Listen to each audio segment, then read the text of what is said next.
vai. Essa daqui é a entrada, a subida do Parque Nacional. Bruno aí, pronto para subir a trilha.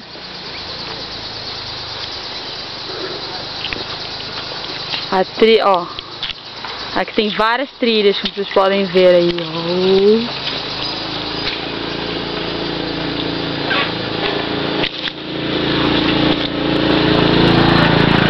A gente já subiu essa e quase morreu do sino.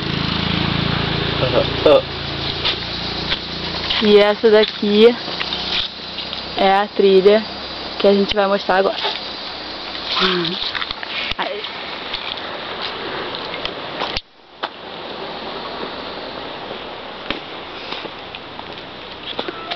Trilha Mozarcatão.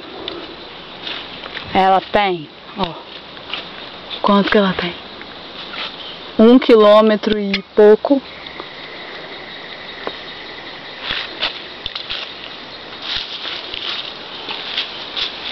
E começa aqui, onde o Bruno tá entrando. Vamos. Vamos à trilha.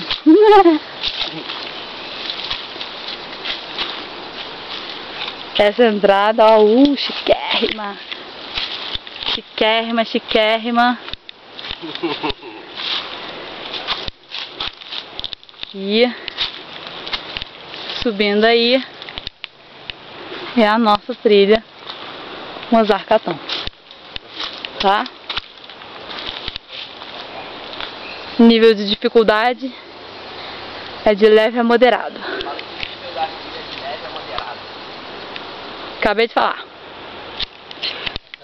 E agora o resto a gente mostra lá de cima, que é muito mais legal.